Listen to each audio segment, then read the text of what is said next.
उत्तराखंड के विकासनगर में साइबर ठगों ने एक आड़त व्यापारी को ऐसा निशाना बनाया कि उसकी जिंदगी भर की जमा पूंजी पल भर में साफ हो गई। खुद को रिजर्व बैंक ऑफ इंडिया का कर्मचारी बताकर ठगों ने कैपिटल गेन टैक्स ऑफर से सरकारी बॉन्ड का झांसा दिया और करीब 30 लाख रुपए की ठगी को अंजाम दे डाला। देहरादून जिले के विकासनगर क्षेत्र के मलूकावाला निवासी विनोद कुमार, जो मंडी में आड़त का काम करते हैं, साइबर ठगी का शिकार हो गए। जानकारी के मुताबिक 5 जनवरी 2026 को विनोद कुमार के पास एक फोन कॉल आया। कॉल करने वाले ने खुद को रिजर्व बैंक ऑफ इंडिया का कर्मचारी बताया और कहा कि उनकी एक पुरानी पॉलिसी से जुड़ी फाइल उनके पास आई है जिसमें पैसा रिलीज होना है। ठगों ने विनोद कुमार को भरोसा दिलाया कि प्रक्रिया पूरी करने के लिए पहले कैपिटल गेन टैक्स और सरकारी बॉन्ड के नाम पर कुछ रकम जमा करनी होगी।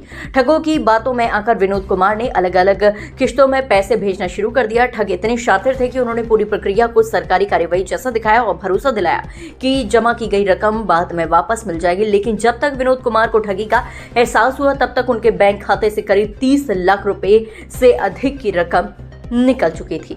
मामले की जानकारी मिलने के बाद पुलिस ने केस दर्ज कर जांच शुरू कर दी है। साइबर सेल की टीमें अब इन डिजिटल ठगों की तलाश में जुटी हुई है और बैंक खातों व कॉल डिटेल्स के जरिए आरोपी तक पहुंचने की कोशिश कर रही है। पुलिस का कहना है कि अगर किसी भी व्यक्ति को बैंक या सरकारी संस्था के नाम पर कॉल आए या पैसे जमा करने के लिए कहा जाए तो पहले उसकी पूरी तरह जांच पड़ताल करें और बिना पुष्टि किए कोई भी लेन देन न करें। मेरे साथ 35,000 का फ्रॉड हुआ है।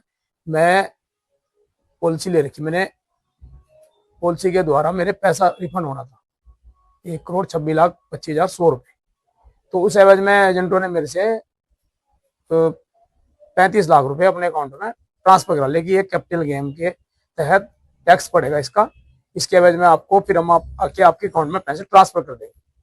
तो उन्होंने मेरे से कहा, उसके बाद फिर उन्होंने अपना स्विच ऑफ कर दिया। उसके बाद उनसे कोई मेरा संपर्क नहीं हो पाया। आपने कैसे डाल लेते हैं? ये RTGS के माध्यम से अपने अकाउंट से ट्रांसफर करें उनके अकाउंट। कौन से खाते हैं, कहाँ के खाते हैं? ये कोई यस बैंक है, यस बैंक बरेली का बताया जा रहा है जब इन्वेस्टिगेशन हुआ, और एक स्मॉल उत्कर्ष है वो नोएडा का बताया जा रहा है। कितने कितने पैसे डाले आपने दोनों? बस एक में 20 लाख कुछ हजार रुपए डले हैं, एक में 15 लाख कुछ हजार रुपए डले हैं। फिर उसके बाद आपने शिकायत की? साइबर सेल में शिकायत की हमने।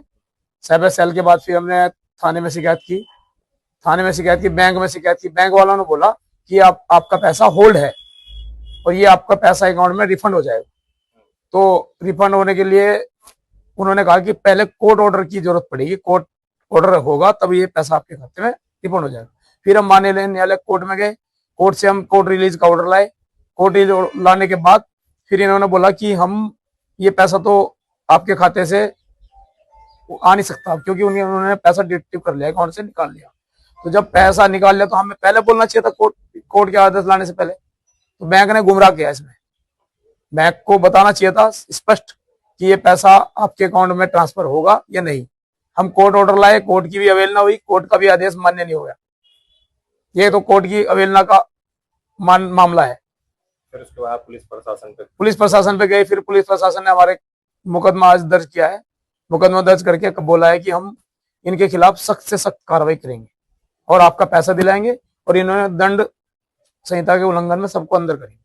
क्या कुछ आप न्याय की गुहार लगाते? मैं तो शासन प्रशासन की गुहार लगाता हूँ कि मेरा पैसा मेरे खाते में ट्रांसफर हो जाए और इनको कड़ी से कड़ी कार्रवाई करने का कष्ट करें। लगभग 30 लाख रुपए की धनराशि कुछ मैच्योरिटी अमाउंट को क्लियर कराने के लिए दी गई है, जिसमें कि जो भी पैसा है इनके द्वारा स्वयं जो है वो विभिन्न खातों में जो है जमा कराया गया है।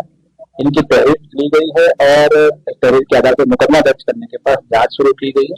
जो भी इसमें खाते मोड है, मोबाइल नंबर मोड है, उनके संबंध में जांच की जा रही है और संबंधित एजेंसियों से मदद ली जा रही है।